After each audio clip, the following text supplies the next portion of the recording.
May tao po ba na nambubwisit sa inyo na gusto niyo po mga bossing ko na layuan ka nila? Meron po ba mga bossing? Or kaya po yung inyong karelasyon ay hindi maigi yung trato sa inyo at gusto niyo na for life na magkahiwalay kayo mga boss, gawin niyo po ito mga bossing. Yung taong napupurwisyo ka na, talagang hindi na tama ang ginagawa sa inyo, gawin niyo po ito. At for life na yan, forever na yan mga bossing ko na magkakahiwalay na kayo. Wala nang pansinan mga bossing. Kung sino man yung gustong po ninyo, yung target po ninyo na napupurwisyo ko na, gawin niyo po ito. Kumuha ka ng isang lemon.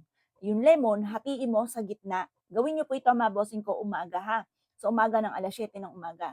At pagkatapos mga bossing ko, kumuha ka ng isang malinis na papel at isulat nyo ang pangalan ng target po ninyo na nananalbahay sa inyo, gusto niyo nang layuan ka, habang buhay na wag na magpakita sa inyo, yung mga ganon.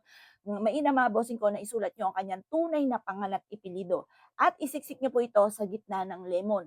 Kailangan niyo po ng puting panali. Mas mainam puting panali.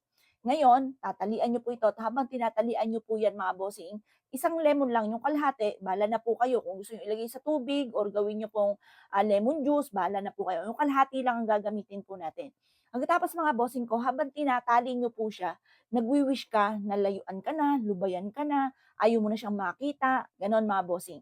At pagkatapos, ibaon niyo po ito sa lupa. Pagkatapos niyo ibaon sa lupa, lagyan niyo muna mga bossing, budbuday niyo muna ito ng asin tapos saka niyo takluban ng lupa. Yan po mga bossing, ewan ko na lang magpakita pa yan sa inyo. Hindi na yan magpapakita sa inyo. Lalo na napupurwisyo ka at gusto mong layuan ka na ng taong ito. Gawin niyo po yan ng pasikreto.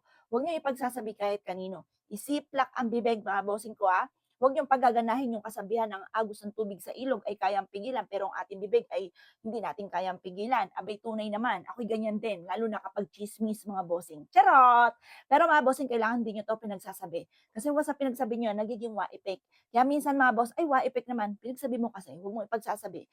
Pero pwede nyo i-share yung video para makatulong sa iba. Kasi once na may problema kang ganyan, tapos nag-share ka na maaaring makatulong sa iba, nasa inyo ang pagpapala. Maswerte po yun. Pero, wag mo na lang ipagsasabi na kayo ay gumawa ng ganyan kasi nagiging wa-effect or matagal tumalab kapag ikaw'y gumawa ng ganito mga bossing. Focus ka lang, maniwala ka lang sa ginagawa nyo. Nako mga boss, magpapasalamat ka dito lalo na kung purwisyo yan sa buhay ninyo. O paano mga bossing? Good luck po sa inyo po lahat.